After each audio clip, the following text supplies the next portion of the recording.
Turf today. Get up and brush off the dew on that. Turf today. Turf today. Turf today. Cut it and roll that dew on that. Turf today. Turf today.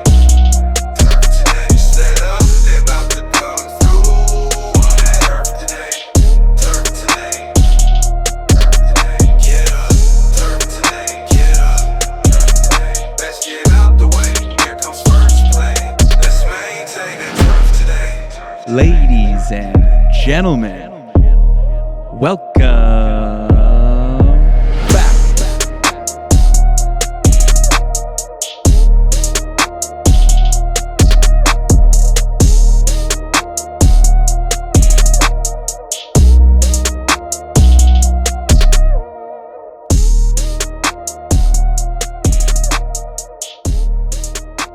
What up? Welcome back to Turf Today. My name is Adam Kershane, joined by my co-host Brian Laurent, and this week we are heading out to Fort Collins, Colorado to talk with Tyler Miget, the equipment manager at Harmony Club. Tyler gives an electric interview, full of laughs, stories, and perspective from a position we don't always get to hear from. He's a husband, a father, and a huge part of the team and culture at Harmony.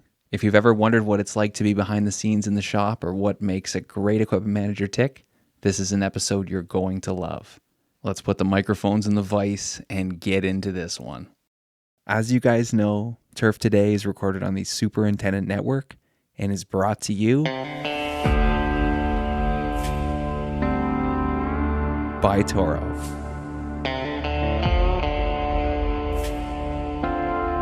When it comes to innovation in turf care, no one does it quite like Toro.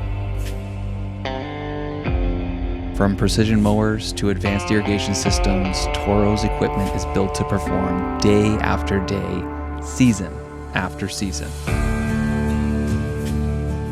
Whether you're maintaining a championship golf course or a local muni, Toro delivers the reliability and results you can count on. Trusted by turf professionals around the world, Toro continues to push the industry forward because great conditions start with great equipment. Toro. Always solving. Always evolving. Got home late last night from Dallas, working through some videos, proposals, all the fun stuff, prepping for 2026. Already have my full year plan calendar kind of already set up, and it's already giving me a little anxiety. Yeah, seeing how busy it is. Yeah, dude, just looking at I put my kids' activities on there. We've got spring lacrosse schedule already updated. And so I've got that up there. I've got their likely tournaments that they're going to be playing in this summer for club lacrosse. I've got my kids' hockey schedule up there. It's just like you guys are busy. It looks like a bag of Skittles blew up on my calendar right now. Oh man, yeah, all color coded. Got all the big events next year kind of penciled in there. Things that I might be attending, and yeah, so yeah, it's all good. Were you out at the course this morning? We've had some really long frost delays the last couple of days, so I've gone out and helped a few times, but today I stayed home, get ready for the show, trying to get my wife's car in the garage, trying to get that all cleared out so we can get her car in the garage because that's a big one for winter. Makes her life a lot easier in the mornings, getting the kids out of the house. I'm getting ready to clear out the garage so I can put the hitting net in there. Nice. Yeah. Got to start working on the game. They're making it a lot easier for people to have simulators at home. There's a bunch of different simulators that are out there. Yeah. Those little devices, right? They're pretty cheap these days. You can get really nice ones that are $7,000, but there's decent ones you can get. Just get a little net, get a screen going, and have some fun. Yeah, I don't have room for full swings in my garage. I need to redo my garage door, so it's mounted on the walls, so I can take full swings in there. That kind of gets in the way. It's either that or just build one of those simulator sheds that are all the rage right now. Oh, if you have room for that, that'd be really cool. Yeah, I think the wife will. I think she wants to get the kitchen done before that, so we'll see. Kitchen before simulator probably would get shot. I don't know. Yeah. Just Yeah, means you're or spending more time out there and out of her kitchen, though. So I guess if you get that's it, 100%. that's She part of the doesn't care to argument. see me. It's fine. Yeah, I think it's a great investment. Put a little bar out there, TV, you're all Absolutely. I set. mean, might as well just expand and just build a new wing to the house and have my office in there, have the golf simulator by my office. Like, that's fine. Yeah. Well, you are working from home, so you got to have Yeah, some sort of space, you know? I know. I know. I don't know. I just get a little paranoid. Like with those golf sheds, like I just get paranoid that it's an easy target for someone to break into and steal a lot of stuff. So, Yeah. You got all having your it clubs in attached to there the and stuff. house. Be bad. Yeah, exactly. Exactly. So having it attached to the house would make a lot more sense from a security standpoint, I would think. I love seeing the videos online of guys that dig out their basement. They'll dig out the floor, make it a Oh lot yeah. deeper so you can go down and kind of get in there and have room to swing and build a whole setup. And that way it's like Yeah. right in your house too. That's Yeah. so cool. I don't know too many podcasters that have that kind of budget though. No, that's next level. That's like, hey, we got a bunch of money. We need a simulator. Let's just blow up the floor in the basement. And like Yeah. just getting all that material out of your house too. Like Oh, that's a job. dude, my attorney, that's exactly what he did. He dug out his basement. He was telling me they were breaking up the floor and carrying out the concrete in 5-gallon buckets Just one in at a time. buckets. Yeah. Like, oh my God, how long did that take? Yeah, well, for golf though, if you want it that badly and you just keep thinking, Yeah. hey, every bucket, I'm getting closer to a Yeah. sim. Yep. Yep. There he is. Greetings, ladies! Top Hey, of the morning to you from the northern part of Colorado. there's a fiery way to enter this. I love What's it, going man. on, brother? Hey, man. How you doing, Tyler? If I was any better, I'd be twins, man. Oh Nice. man, I love it. All right, what's the story with the cap there? You just got to bring the energy. One of our core philosophies with the fish philosophy is you gotta play, you gotta make it fun. So just find the way for the fun. I'll take it off. And be a little- No. You're No, you're no, you're yeah, that's good. You're good. good. I I was mean, just curious. I was wondering. I mean, do you have the kilt going with it too? Dude, wouldn't you like to know? Fine, teasing. what a way to start. I'm here in my boxers, No. so it's Yeah. fine. That's hilarious. Oh man. Yeah, I no, unfortunately, OSHA would probably disapprove of me wearing a kilt in the shop, Gotcha. sparks Gotcha. and stooping. Also, HR would probably have a problem with it if we're being honest. There's a chance. There's a chance. So coming to us live from the mechanics bay right now, looks like right in the back of the shop.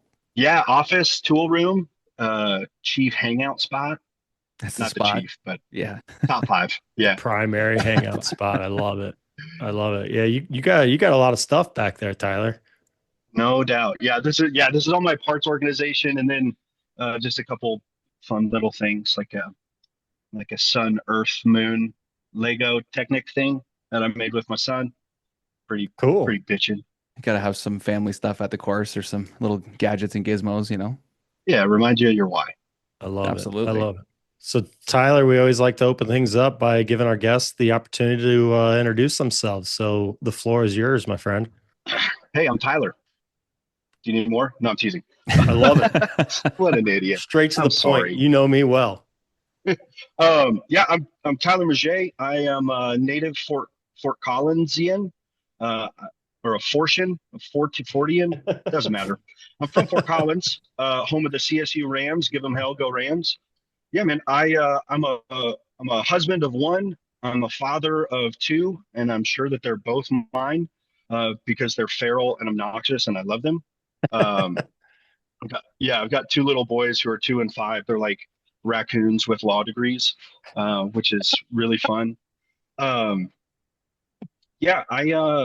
I was. God, this is going to be a great episode. I can tell already. I hope it'd be awesome. Oh, buddy.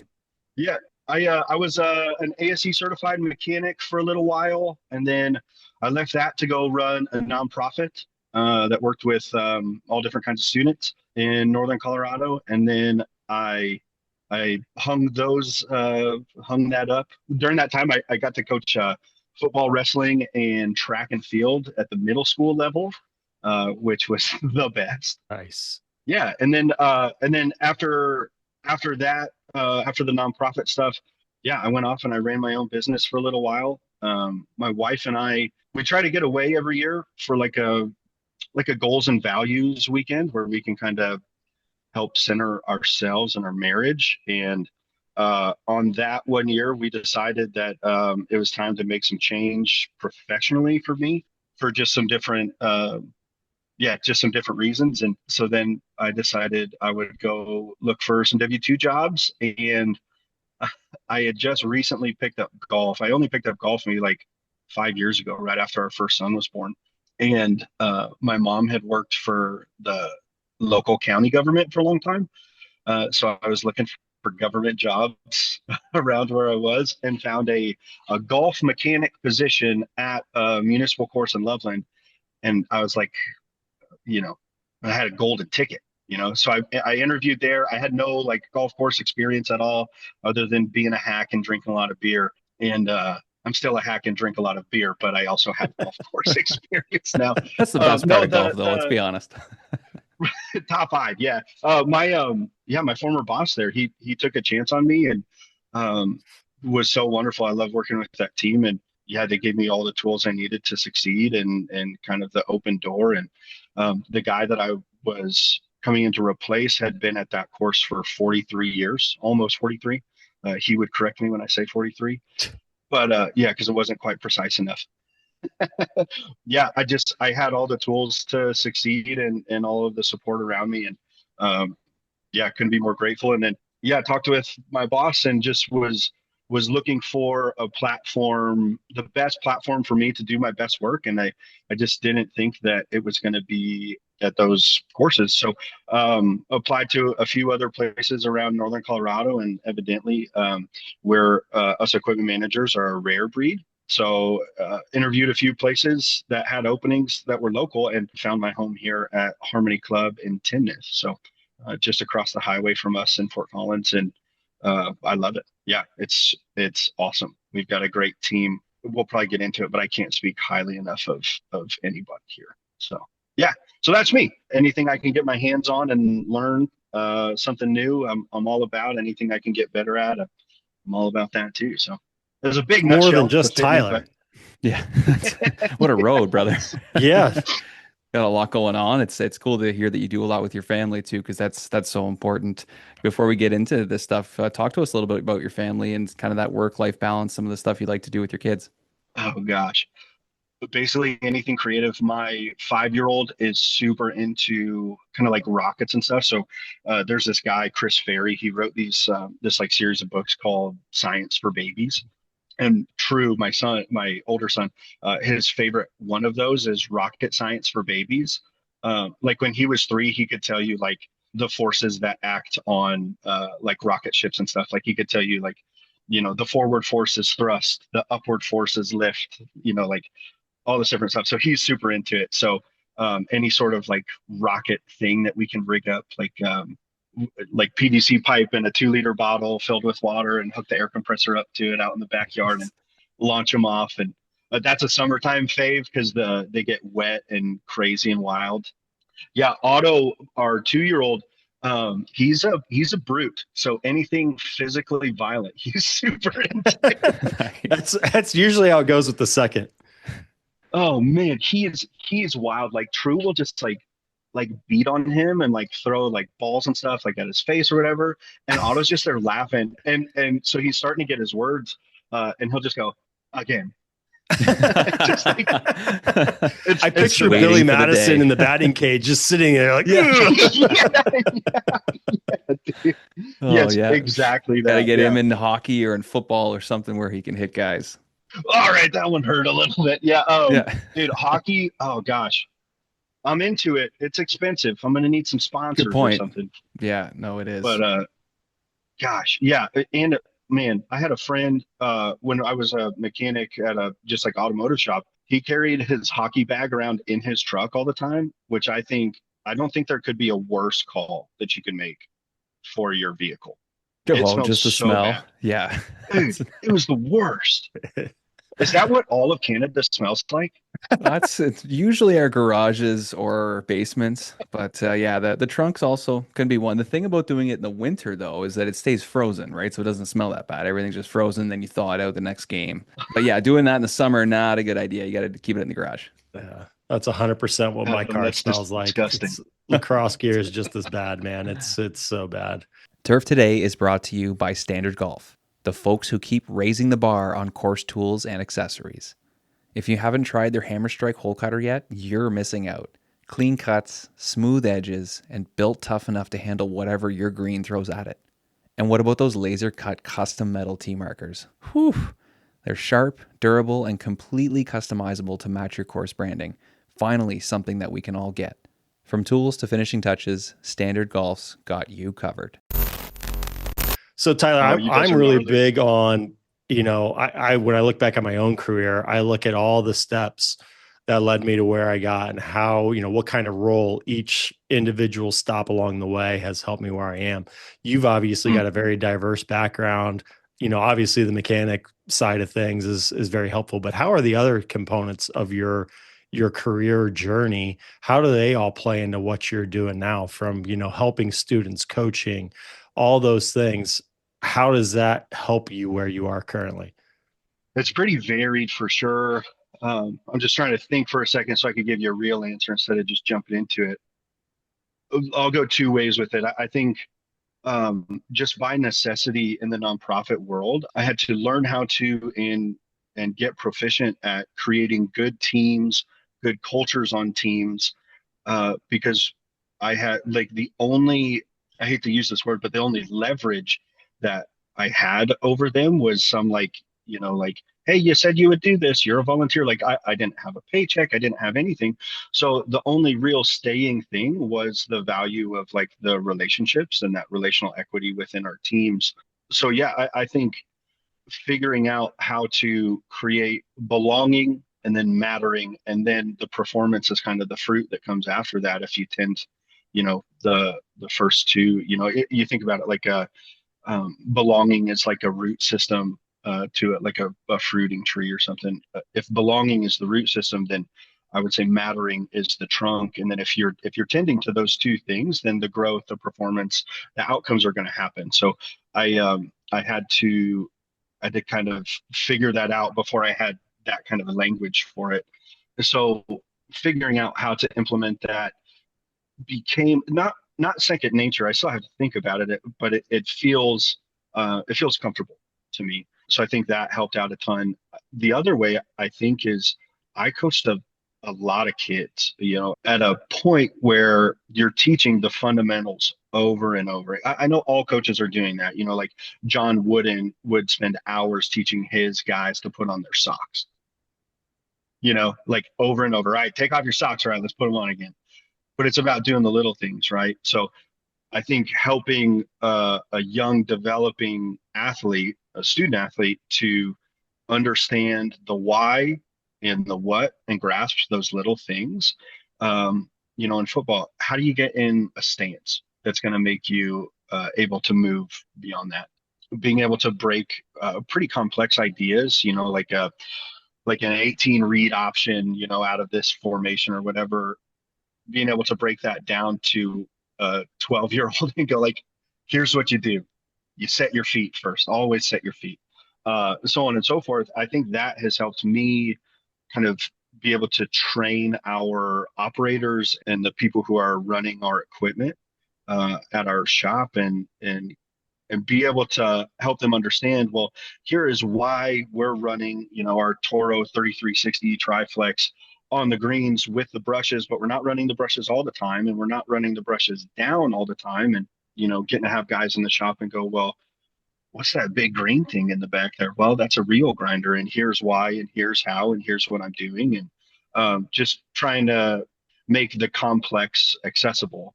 Because I feel like I know for me, when I can understand something, it makes the way I engage with it totally different. So if our guys know, why they're doing what they're doing, then it helps what they're doing and how they're doing it. Very So insightful and articulate. Yeah. Beautiful answer. Very well put. And so I would love to know, with all of this that you had going on, all the different experience, what ultimately brought you to the golf course and, made you kind of fall in love with the sort of career and job you have now? Uh, Great question. What brought me to the golf course was my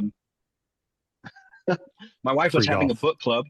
Yeah, yeah, that was a benefit. But no, my wife was having a book club, and I went and picked up a set of rental clubs because some of the husbands were going golfing at our, one of the local communities in our town, City Park 9. Shout out, love those guys.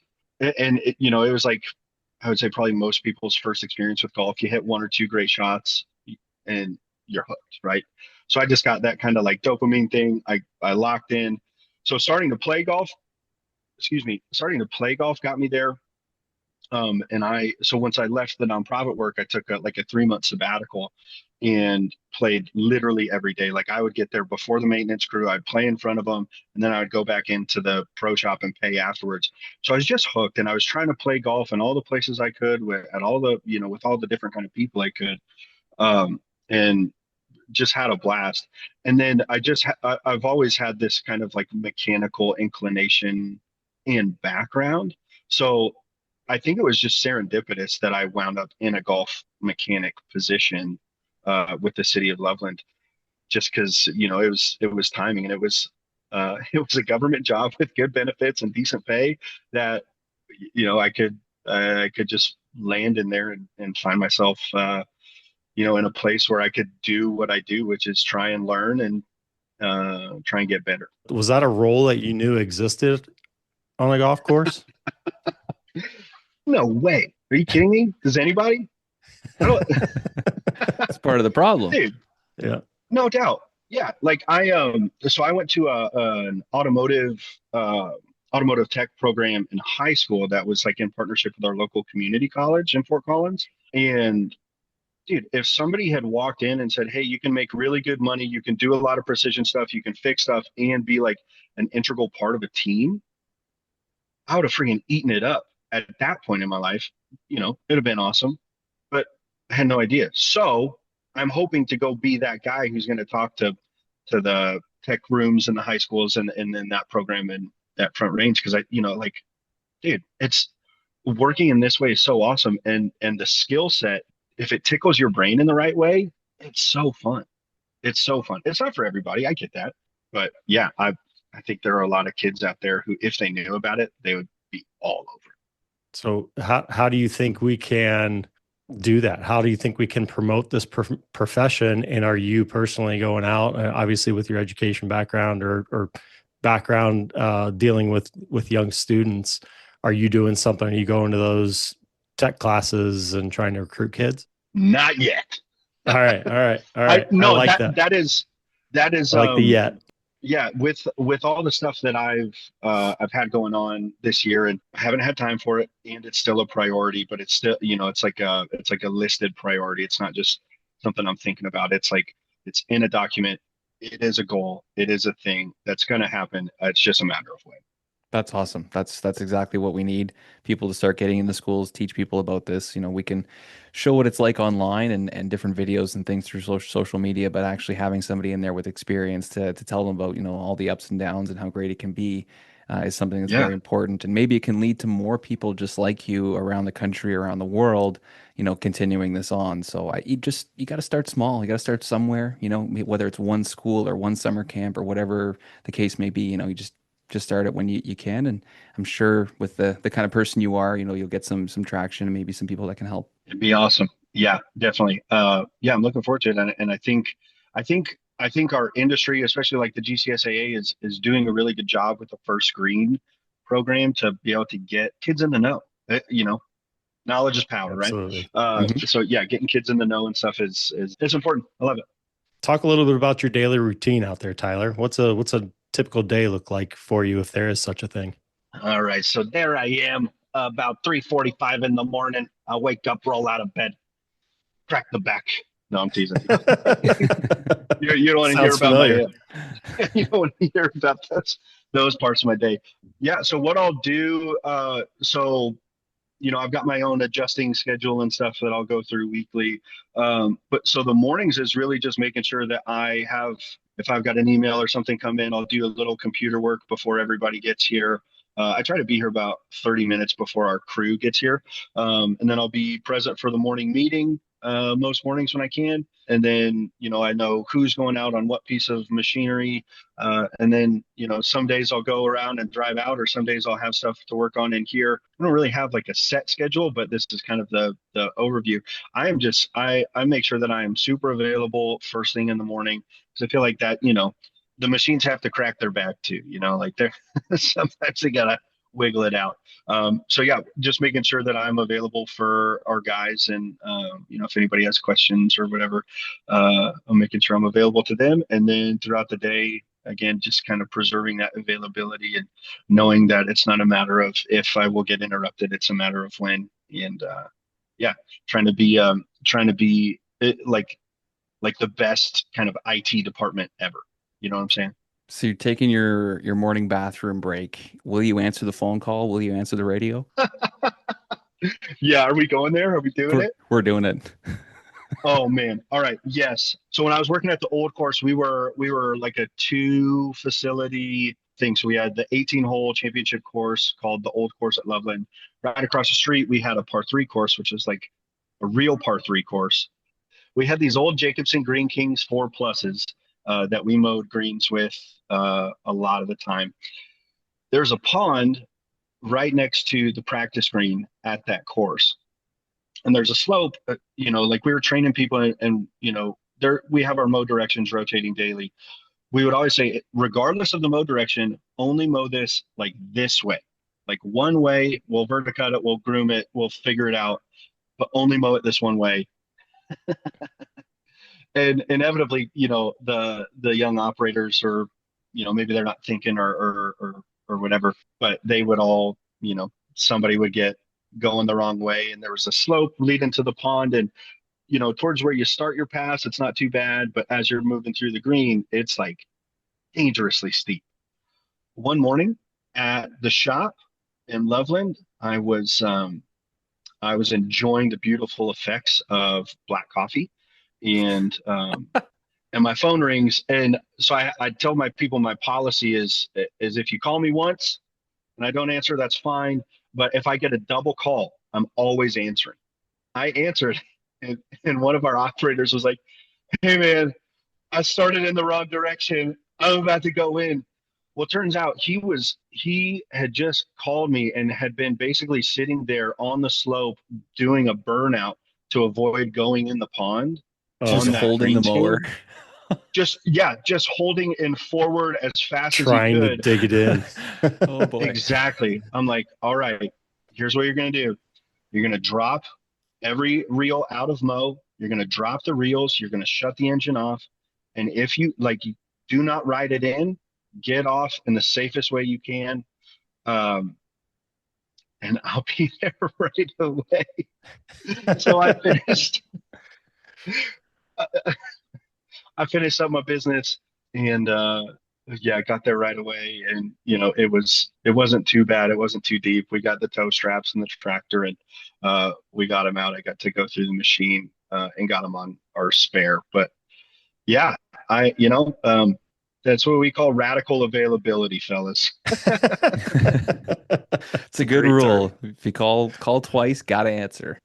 I love it. I love it. What's the wildest thing you've seen out there? So at the old course, we had this basically all the supervisors would work one weekend a month. So on my weekend, we went out, did all of our stuff, mowed greens, raked bunkers, did all the things that were necessary for the day. And as I'm pulling out, the assistant pro in the golf shop calls me and goes, "Miget, we've got a problem. There's cows on 7." And I was like, "Oh, no, what?" So I drive back to the shop, get on the cart, our assistant superintendent's cart, and I drive out, and sure as shit, there's like a full-grown black Angus cow and a juvenile red Angus cow just on 7, just hanging out. And a lot of people would panic at that point. I am a lot of people. I did panic. I was like, what the hell do I do?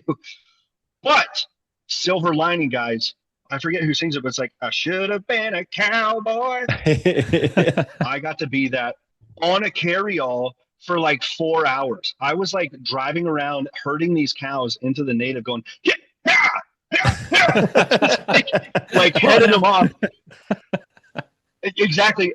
Here's the kicker. All while trying to not disrupt play because we had a PGA Junior event at the course that day. Oops. We got a ton of parents walking around, like not the crowds, but like a ton of people there. And I'm just going, yeah, you know, it's like, so I called our superintendent and I was like, man, I know we just fertilized our native and stuff. If they're eating it, is that going to hurt them? He goes, no. So then I was like, okay, well, at least they're safe here. So the brand inspector for Larimer County, where we live, was somewhere in Wyoming at the time, couldn't make it back, was doing other work. So I basically had to herd them, like I said, for 4 hours until our county's sheriff's posse showed up on horseback with cattle trailers and cattle panels. And we Ready. walked them back like it was hilarious. Like they were so awesome. They did so great. And they also coached me up on like, hey, the cows aren't probably going to need the, it just, you just By the way, need those a guys are bucket of laughing corn. at you. A bucket of corn? Yeah. A bucket of corn. He's like, the one guy's like, I never seen a cow shake his head at a bucket of corn. Yeah, dude. So we're just like leading them on. We get them in the trailer. It was hilarious, man. It's much cooler to ride around yelling, that's much more fun. Oh, definitely. You got to play the part, Yeah. Did you have a hat for that 1,000,000%. day too? That opportunity doesn't come up very Dude. often. Talk about a missed opportunity. Yeah, I should. I don't even have one here. What if? Well, yeah, it's so funny. Well, I should plan for it more. Like if you're praying for rain, bring an umbrella. If you want to have, if you should have been a cowboy, maybe buy a hat. 100%. Next time they show up to the course, you're out there in full chaps, spurs. No. I got this. Don't worry, guys. I'm an expert. I don't think you are, Tyler. Yeah, but I did say at a Holiday Inn Express last night. I was gonna say, did you put cowboy on your resume now? Have you added a new description there? I should. Yeah. I totally should. That's a beaut. Just so I could tell the story. That's a beaut. Tyler, I just wanted to ask you, a couple serious talks on this podcast. I wanted to ask you just about the stigma of being an equipment manager. There's a lot of turnover, a lot of older men and women kind of moving on from the industry, a lot of technology coming into the industry. Just talk about kind of changing the stigma of, being an equipment manager. I think we've all had that experience with the grumpy old mechanic guy.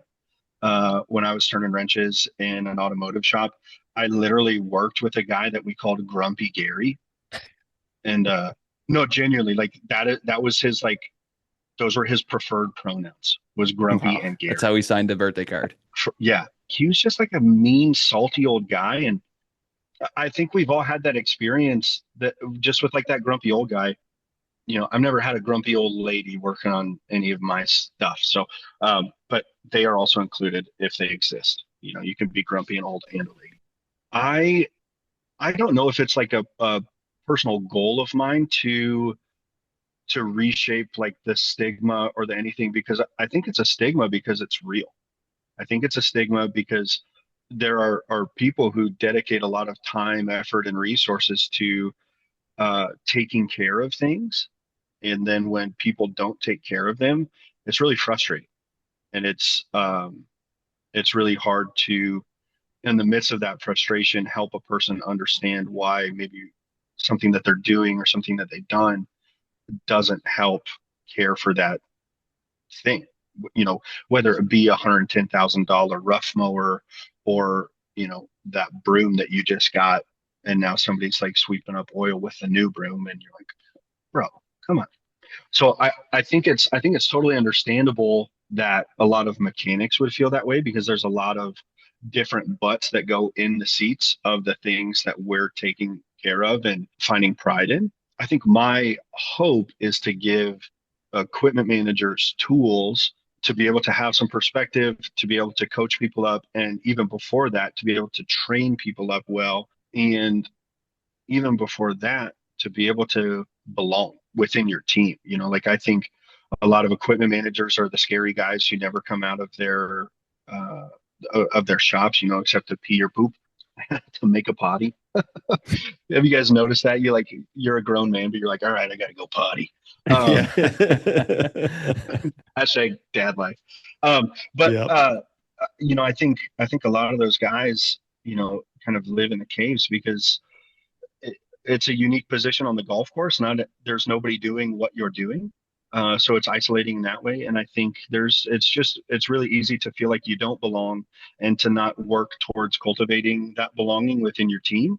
And I want to give equipment managers tools to belong, and tools to matter, and tools to impact their culture. And it starts with the kind of the main relationships at like within our organization. It would be myself with our assistant superintendents and our superintendent, just having a sense of rapport.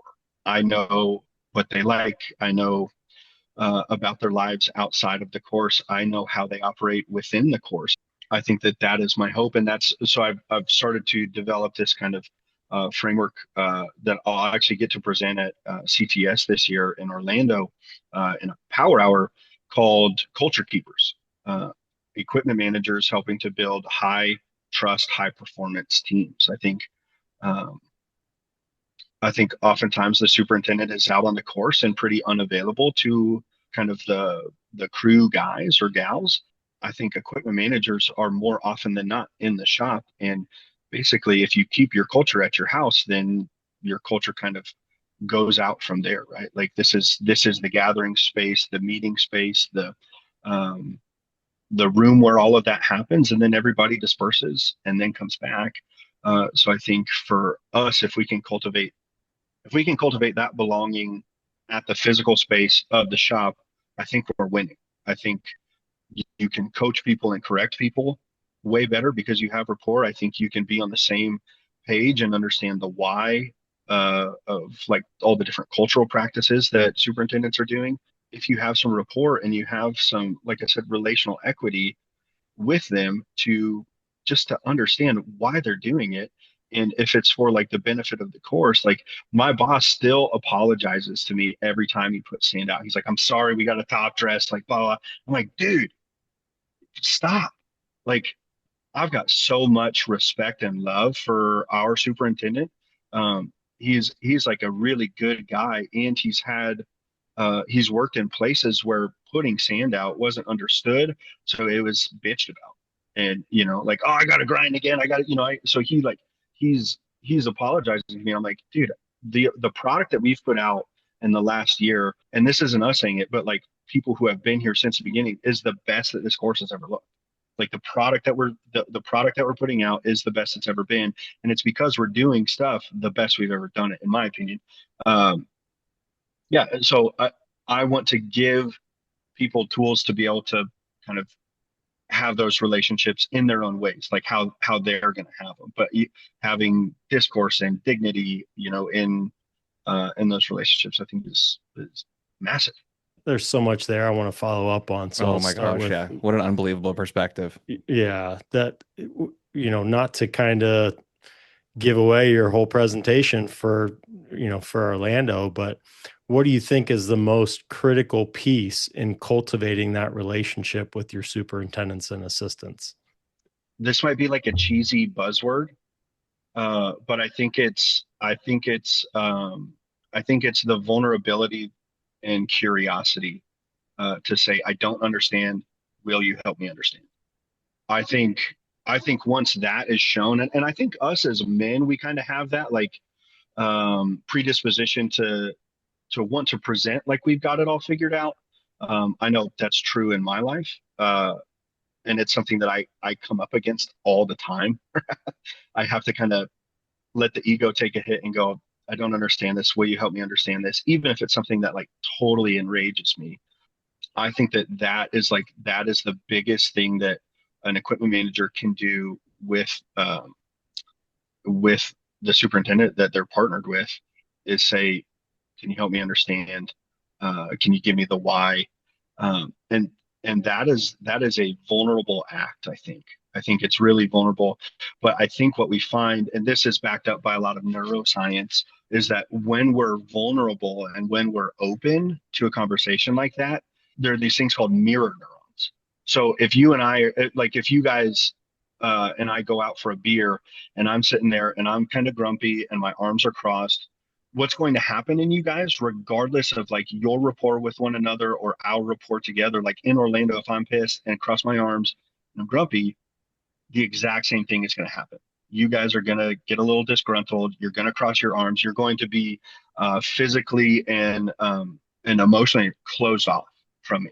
So I think the act of being vulnerable in the first place only leads to kind of that further edification of a vulnerable culture saying, can you help me understand why we have to top dress so often? Can you help me understand why we're pulling cores instead of just punching holes? Can you help me understand, like, whatever it is? Having that curiosity, I think, especially for people like me who are, kind of have that mechanical inclination, is so beneficial. All right, guys, Adam here. Before we go any further, we got to talk to you about our sponsor, the Andersons, and their all new SR 2000 Pro rotary spreader. If you know, you know, this thing is built like a tank. Stainless frame, smooth tires, and that signature Anderson spread pattern that's dialed in every time. Quick setup, no nonsense, and ready for whatever your course throws at it.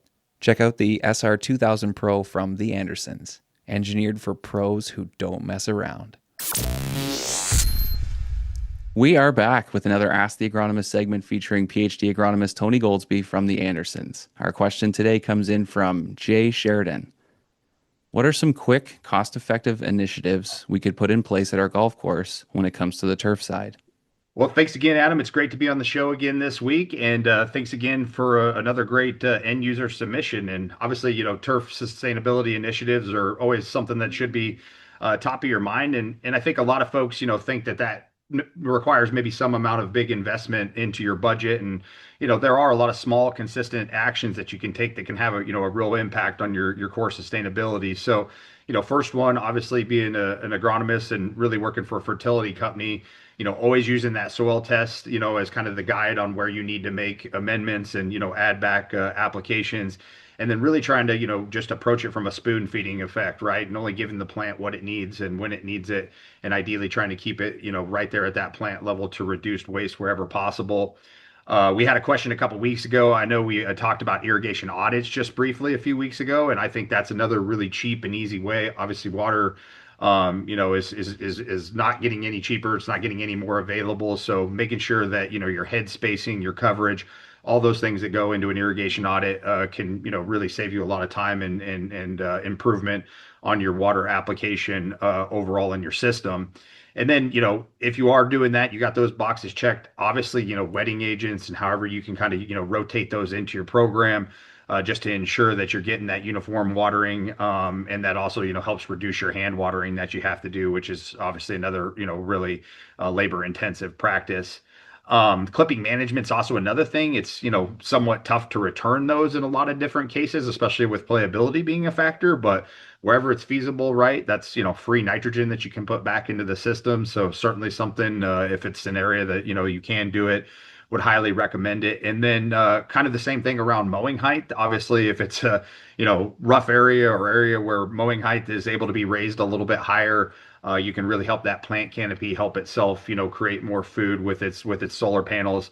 I recognize, as you get into the fairways and the greens and the ultra low mowing heights, we need to, keep the ball roll true and the way we want it. Can be a little bit of a challenge to get that up there. But again, wherever you can incorporate just small little factors like that into your program, it doesn't have to be big, doesn't have to cost a lot of money, but can have a big impact on your course's sustainability factor for sure. Cool, Tony. I thought that was a really good question, so I was looking forward to your answer there. So this wraps up another Ask the Agronomist segment featuring Dr. Tony Goldsby from the Andersons.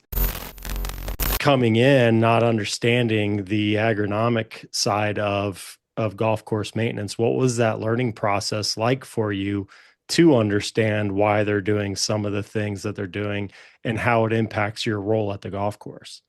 Yeah, that's a great question.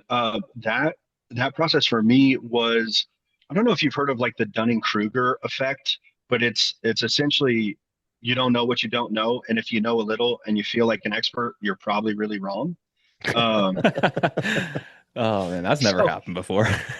yeah, right. Don't worry, I got it. Hey, darling, I need some help. Yeah. Let me But YouTube I this. think I benefited in several ways. I think the education content that GCSAA has put out for equipment managers to understand like the basic agronomy stuff, like the EMCP level 1 stuff, is so helpful. Toro has got the aftercut evaluation, appearance evaluation stuff that is so beneficial, or was so beneficial to me to kind of understand. Okay, this is what we're looking for. This is our shared language. This is how I can understand. And the other way I feel like I benefited so well was I had a superintendent who was willing to take the time and explain it to me when I first started. Nice. Dennis over at the old course at in the superintendent Charlie were just so willing to spend the time with me to help me understand why and what and how we're doing the stuff. Because right, I didn't know POA from bent, or rye from blue. I was like, oh, that's a different green. Maybe, I don't know. But like I being able to learn about like stolons and rhizomes and all that stuff from the GCSA stuff, and then have boss who would come out and just take me out on the cart and go, this is why we're top dressing. We're trying to move, sand through the profile for like the health of the plants that we're growing. Dude, it was amazing. And Dennis had been growing grass in northern Colorado, gosh, since like the 80s, like the mid 80s. So a wealth of knowledge, a wealth of experience, and he was willing to take the time and explain it to me. So I think I kind of got it from both ends. Like I got like an academic perspective from the GCSAA and Toro, and then I got almost like an apprenticeship perspective from a boss who just cared. That's awesome. So, could you give us a little bit of advice for leaders to talk to their equipment managers to kind of build that relationship and to kind of have a little bit more of an open floor at the shop? I think the coolest thing that you can do is leave your space and go into their space and be helpful or useful. I think if you go in guns ablazing, and it'll be a process, but I think if you go in, if a superintendent would go in guns ablazing, asking a bunch of questions, trying to build rapport fast, fast, fast, I think you're just going to put more strain on the relationship, get more frustrated, and your frustration will impact the frustration of the whole setting. I think slowly and with intention. Are you guys familiar with the fish philosophy? With that book? I don't know if you've listened to The, this podcast or not, but we don't really get that deep in that stuff. okay, all right. I've listened to a I went few. to a state school, Tyler. I am, yeah, But teach us So, though. And, Tell us about it. yeah. all right, so the fish philosophy, it's kind of a cheesy book. I was turned on to it by John McLaughlin, who's the course manager at Wallasey, home of the Stableford, home of Frank Stableford. I think they're right outside Liverpool. But we got to go there with the Bernhard Academy, Links to Success, big delegation UK. I don't know what it's called, but I was a part of it. It was pretty Just nice. dropping. Yeah. Name dropping. Yeah. It's cool. Sorry, but I'm a big credit giver because I thrive on recognition, not because that's not what I'm working for, but it's significant drops in my cup if somebody can be like, man, thank you, great job. That's the love language with the wife. She's figured that out. She's working on it. Sorry. Didn't mean to take you off topic there. No, yeah, no. Yeah, my wife's a legend. But sorry, anyways, I was on the fish philosophy. So John was talking to us about this book, and it's kind of a cheesy book, but it's about the Seattle fish market, or the public market in Seattle, that fish market where they're tossing fish. And basically there are four core tenets to it. One is be there, just show up, just be there for people when they need you, how they need you. Number two is choose your attitude. So if you're coming to work grumpy or pissed or whatever, you don't have to be. You can kind of choose it. And if you have to fake it, that's all right. And if you can be honest about where you're at, that's even better. And then 3 and 4 are kind of my favorite, but you have to have the first two on purpose. 3 is make their day. if you can look for somebody and find out how to make their day, you are what you celebrate. So if you are looking for a way to make a crew member's day or your boss's day or whatever, like look for it, find it, do it. Don't wait around for it. And if it takes you a little time, effort, money, it's worth it. Consider an investment. And then last is play. We are always looking for ways on our team to play, because if you're going to get the work done, like if it's all work and no purpose or no play, it's you might as well be breaking rocks. And if it's all play, it's a carnival, and you don't get anything done. But if you can kind of find that middle area, it's the best. Work, like the feeling you get when coming into work is a good feeling. It makes choosing an attitude way easier. So we're always trying to find ways to play. So I think for a superintendent or a director of agronomy or anybody on a team, I would say read the book. It'll take you 2 hours. You'll realize that it is cheesy, but it is quite impactful. And if you can figure out a way to make your equipment manager's day, like an offering of, can I bring you a breakfast burrito? What's your favorite? Do you guys have burritos in Canada? We do. Yeah. That's a stupid question. I was joking. We have a lot more shawarmas than burritos, but yes. Oh, yeah, dude. Do you have brekkie shawarmies? Definitely. Oh yeah. Or For shawarma real? poutines. Shut up. Oh yeah. We got it Oh, all up man. here. All right. But I'm they're coming big up. on Tim Hortons up there. It's not burritos. It's you bring your EM, some good old Timmy, some Yeah, Timbits some and some Timbits. Tim Hortons That's right. straight into the Timbits. heart. Oh, I'm learning so much right now. Yeah. Yeah. Yeah, I think so. I think for somebody who's struggling to build a rapport, like a genuine offering of how can I make your day, will go a long way. And if you're just honest and you go, hey, I want this to work out, if you can let your pride and ego take a hit and explain kind of where you're coming from in a way that isn't like, get on board, it's my way or the highway, this is why we're doing it, but that you actually want to have like a beneficial collaborative relationship that is going to produce the best culture, the most belonging, the best meaning, and eventually the best product. Dude, why not? I'm glad you just said the word collaborative, because it's a great lead in to what I wanted to ask you.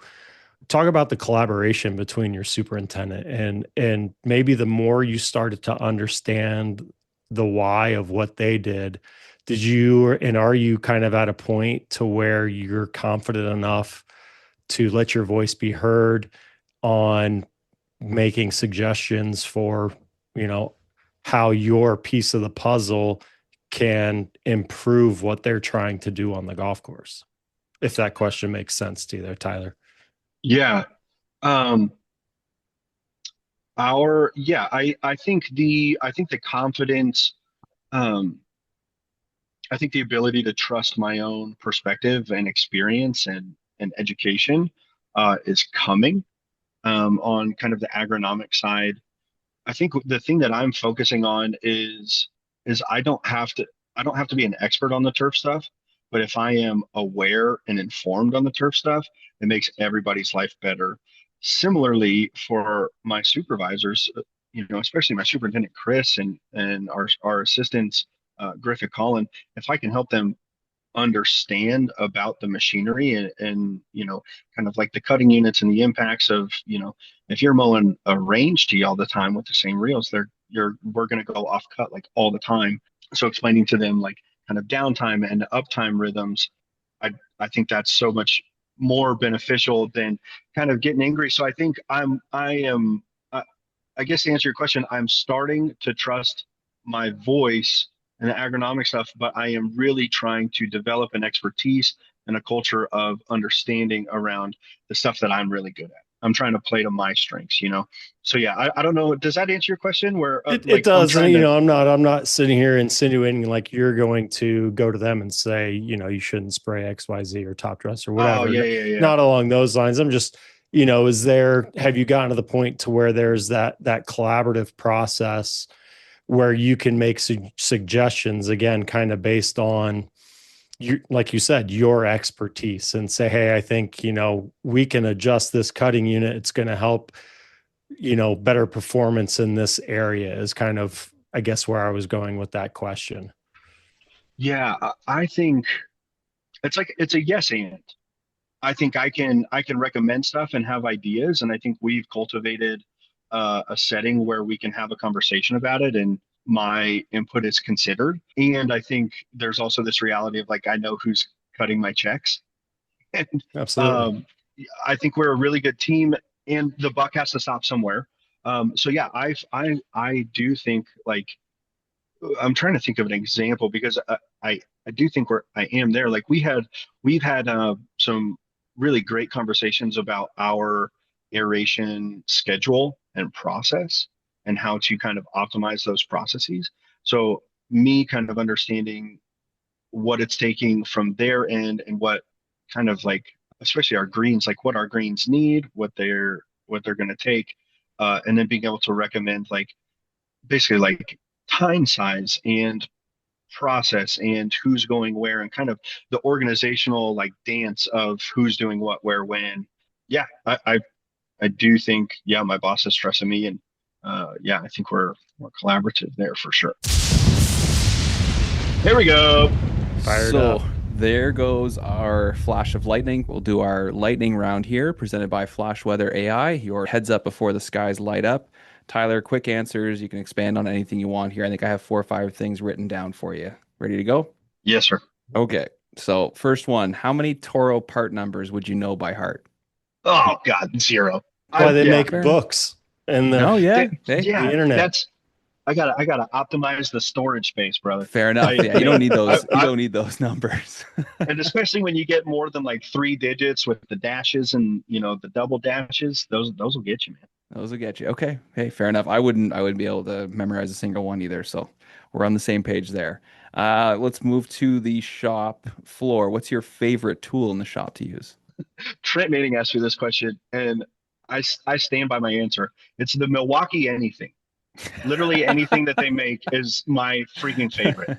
I drank the Kool-Aid. I am all red. That is my biggest desire in life.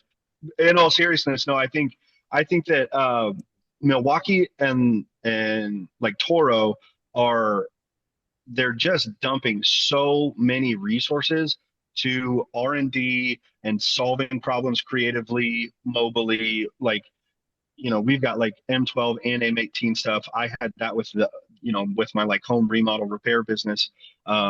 We were all red, and yeah, Milwaukee anything. I got these the knee pads for the ground. It's just like a gardening rectangle of foam. Man, I don't have a table lift, so I'm on the ground a lot, and those things are lifesavers. Yeah, that's huge. You need a good Big pair of fan. those. Next one here. I've been interested. I love asking mechanics this question. This just comes from me working in the auto industry a little bit like you. What do you think about electric cars?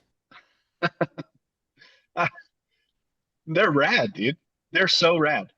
I mean, I struggle with this because I could go completely reductionist and go like, they're bad. They're bad for the planet. They're bad for the people who are mining the materials. They do all, it's like, if you go down the rabbit hole with anything far enough, everything's dog shit. Um, Of course. and dude, are you kidding me? Like 0 to 60 in 1.8 seconds. I think like anything, as the technology evolves, they're only going to get better and more awesome. Like, I don't know if you guys know this, but when Edwin Budding invented the reel mower for the carpets and stuff, the blades weren't helical. Like they didn't go around like around in a spiral around the central shaft. They were just straight. But then the helix blades like revolutionized it. You add more blades, you add more clips per inch, all that stuff. Everything improves. I think with electric cars, charging is going to improve. It's going to be more awesome. I'm a big fan.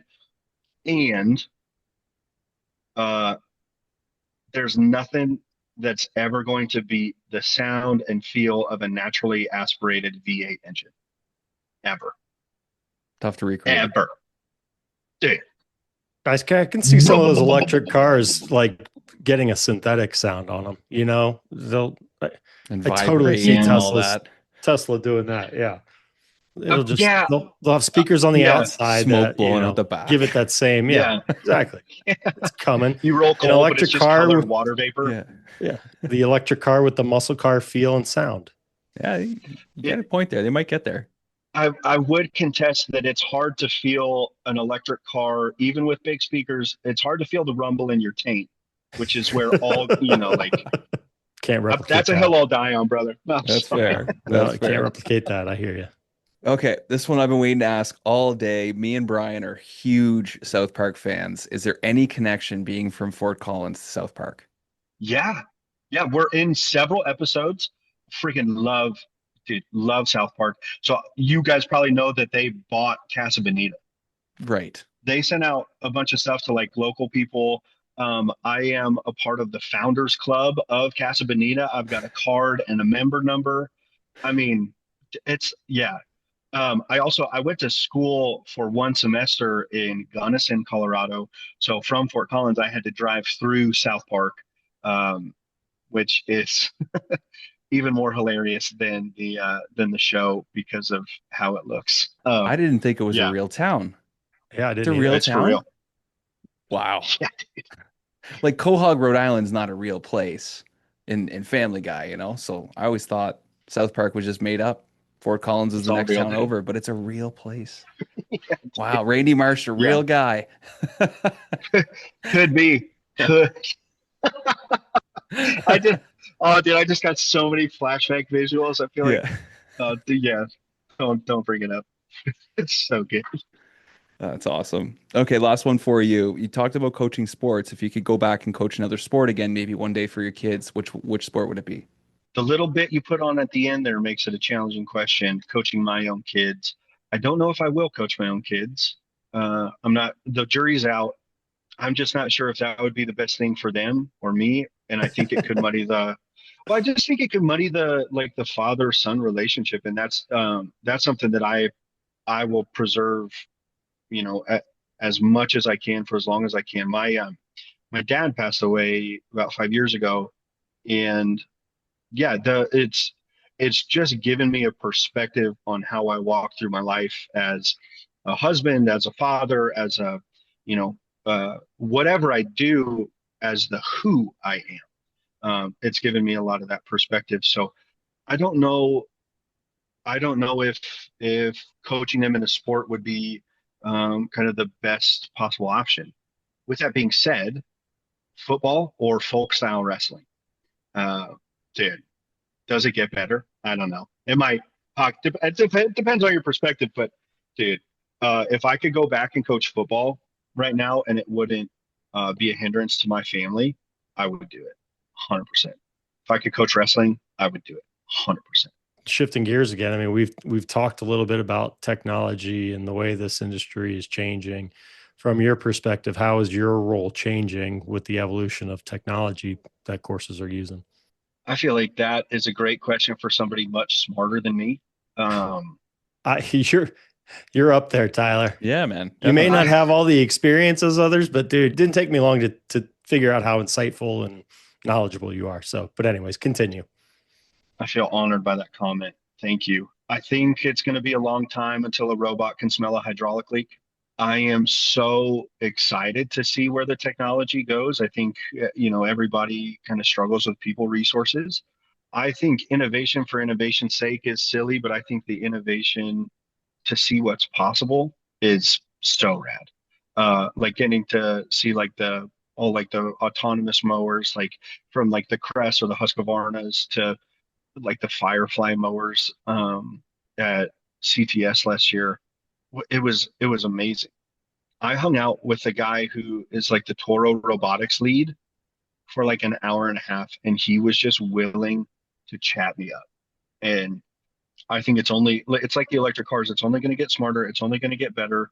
There is a need for it, and it is such like a useful tool for people like us to allocate the people resources um, in wiser, um, better ways that are just like going to increase our stewardship of like all the stuff that we're taking care of. Love it. Beautiful. That's Yeah, awesome. man. Well, this has been a great hour, Tyler. We really can't thank you enough for coming on here. There's probably more that we could get into today, but we'll let you get back to work. We like to leave the floor open to our guests at the end if there's anything you want to plug, anything you want to talk about. I know you have a little bit of your own brand going right now too, so floor is yours. Thanks, dude. This I'm never like a self promoter, and I don't ever want to be. However, we are, yeah, my wife and I started kind of a community brand organization movement thing in Fort Collins, where we're called Rock Coast Golf Co. I've got a hat. Send me an address. I'll send you guys some hats. You just tell me the Nice. color. But yeah, so our tagline is real fun golf. We're real people having fun, maybe playing golf. Our mission statement is we exist to create fun excuses to be together because in doing so, we realize we belong to one another. So what we're doing is golf is just in the name and the tagline, but we want to be, yeah, just kind of a beacon for belonging, a love letter from Northern Colorado to the rest of the, you know, world that we can influence to, yeah, create belonging wherever we can, whether it's through corporate events or, you know, fun little Sunday range hangs and, you know, bring your kids, they'll get their faces painted. You can whack a couple balls. Um, yeah, man, we want to create and encourage belonging in the spheres that we can influence, and we're doing that. We just had this tournament called the Ace Chase, and if anybody wants the details on it, I'm happy to share everything that we have and did. Um, we took over City Park 9 in Fort Collins for a morning, and ran a tournament. And we took every hole we turned into a par three, and every par three, every hole had insurance on it. Our grand prize was $100,000, Wow. sponsored by my friends at Big Fish Energy. And you know, we had trips to Bandon, a full bag fitting at TPI, like we had all this stuff. And then we had an after party at an indoor range place called South Broadway Country Club. And you know, we had probably 125 people at the tournament, and then maybe 100 people at the after party. And you know, it wasn't like a scramble. What was somebody was asking what the actual format was. I think it's called aggregate stroke. I told people I was like friends let friends five putt. I wanted to see everybody's like okay as golf, and then and I wanted to discourage like all that silly like scramble stuff where you're trying to cheat and you're going, maybe we could shave a stroke here or there, you know, like so we gave out awards for the okayest golfer. So the person who was closest to the median score, they got a Scotty Cameron putter. Oh, wow. And yeah, but there were six dudes who had the same score, and it was 37 on a par three nine hole. Um, so they had to rock paper scissors for the Scotty at the after party. Wow. We had like the okayest team score, the team that was closest to the median. Some of our friends here at Harmony Club, they hooked it up with some golf lessons for next year's most improved golfer. Yeah, we That's had awesome. businesses doing good, and yeah, and kind of the whole thing of it was is being a beacon for belonging. My I might cry during this, guys. High school athletic trainer is one of the best human beings on the face of the planet. I asked uh, her and her husband, who was a groomsman in our wedding, if they could be a beneficiary of one of the holes. If somebody got a hole in one, she's got breast cancer, and has been in remission, and it's back its third time. And so if somebody had gotten a hole in one, they were going to get half of that grand prize, or of that $20,000 prize hole. And we were able to raise some money through them during the day, but it really is because like through the time that she spent with me and caring for me, like when I was a dumbass high schooler, I belonged to her. I belonged to their family. Like our kids are friends, and yeah, we were able to raise some money for them to help out with that fight against cancer. And um, yeah, she's a wonderful human being, and now she runs an organization or an ARMA organization that takes care of teen moms that are still in high school in Fort Collins in Northern Wow. Colorado. So like the best kind of person, let alone like the best person. So yeah, she's a stud. Their families are studs, and that was kind of the thing I was proudest of during the whole thing. So that was the Ace Chase by Rock Coast Golf Co. Um, yeah, man, I'm proud of it. I'm proud of it. I'm excited about it, and hopefully the sky's the limit for positive stuff like that. Absolutely, Brand. I think that's something that can only get better. And if you're driving the bus, I'm sure it'll go in the right direction. So thank you so much for joining us today. This has been great. Appreciate you being flexible too, because we almost did this episode 3 or 4 different times. So really, really appreciate you Yeah, sitting man. down. And once we get all three of us get on the screen here and make it happen. Yeah, man. No, it's all good. Thank you guys so much. I love what you're doing. I love the stories that you're sharing. I think it's awesome, and I think it's only gonna make it more bitching throughout the years. This is awesome. This was great to meet you here, Tyler. Appreciate, like Adam said, appreciate your time and willingness to come on. Absolutely. Good All right, stuff. let's drink beers in Orlando too. Oh, we're not very good at that though. You have to show us how. I'm Dude, just kidding. I'll be like you're a lad into drinking beers. Oh I can yeah. show you the world. A whole Oh, new maybe world, I huh? should. I've had a few people ask if I can bring some Canadian beer down, so I might have to bring a few cases down because Oh everybody boy. wants some. One of our sponsors for the Ace Chase is a place that I love just in general and would plug them regardless. It's a Fort Collins institution. They're called Music City Hot Chicken. So it's just like, Nashville hot chicken. They've got a bunch of different spice levels, everything. But they have Labatt's. No Labatt. way, Labatt Mm. They Blue. have Labatt. And dude, during any Colorado sporting event at Music City North, which is right by my house, which is dangerous, they have $1.50 Labatt's. Ooh. Ooh. Oh, baby. Danger. Yeah. Watch out. Danger. I tell you, anytime the Broncos, Avs, Rockies, Nuggets, anytime anybody's playing, it's a bad day to be a Labatt. That is fantastic, brother. Love it. Oh, this is great, Tyler. And dude, the Absolutely. hat's been so good. I've chuckled a few times while you've been talking because you have the headphones on. So like it looks like a Scottish hat, but it also looks like a sumo wrestler's hair. Oh my Dude. gosh. So funny. Yeah. Next time we see you, Oh, you're gonna man. have a cowboy hat on, though. Oh, yeah. Yeah. Watch out. Yeah. I Assless love chaps at the conference. it. Yeah. Oh God. I thought about making that joke, but I didn't know it. You guys are legends. Thanks for the opportunity. I really, really appreciate it. Thanks for helping me talk about all the things I'm passionate about. No, you got a great story, man. It was our pleasure. Yeah. Fuck yeah. Keep those real sharp, brother. Have a good one. All right. Later, man. All right, man. See you, Tyler. Bye, Brian. What a beauty. Yeah, a lot of energy. That was awesome. That was outstanding. Insightful, very thoughtful in all of his responses. That was outstanding. Yeah, and very charismatic and Yeah. original, doesn't mind throwing an accent and a funny hat on and just being Beautiful. himself. Like I love guys like that. That's the best. Absolutely. Absolutely. Authenticity is what it's all about. I love Mhm. it.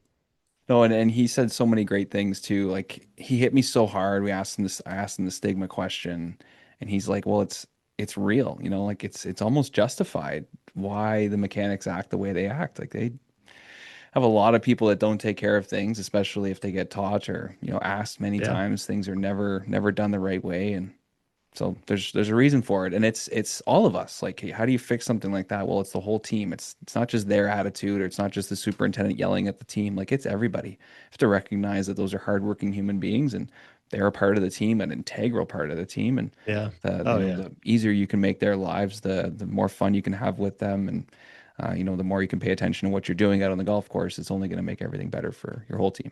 Yeah. No, I think every superintendent would admit, what a critical role that EM position plays out on the golf course, right? I mean, if that equipment's not operating, doesn't matter how good your agronomic plans are, you've got to have the tools to be able to implement that plan. So yeah, I mean, he hit the nail on the head as far as, the culture keeper stuff and relationship building. It's just so incredibly important.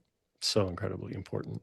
There's a time during the day too when the superintendents aren't around. So you're going back to the shop and the mechanic is the person you're going to see, right? Either you need Yeah. help with something, you got to find something, whatever it is, and you need that person to be, there for you. So it's a two-way street. The more respectful you can be with them and help them with things, they're going to be right there to turn around and help you. And these people need our help just as much as we need their help. And to make their lives easier, sometimes when they're the only ones in charge or the only ones there to help, is something that's very important for everybody. So I thought he had a lot of great advice for stuff like that. And superintendents listening to Absolutely. this, Hopefully we have more people like Tyler coming up in the industry that are able to help and kind of drive culture at their golf courses. Yeah, it was funny. He mentioned at one point the isolation. Sometimes it can be, feel like you're out there on an island all by yourself, in the shop waiting for something to come in or whatever it may be. But I think the more that superintendent's assistants, whoever it is, bring them into the overall team, the better functioning team they're going to be, right? I mean, again, go back to what they do makes a tremendous impact on the overall output and performance of the golf course. So bring them in, getting their opinions, bouncing ideas off of one another. I mean, it's just so critical to an overall high performing maintenance team. All right, everybody, that is going to do it for us for this week. We got another great one coming to you next week, and we are also going to break down the shot, the Toro Jones Turf Today golf bag shot.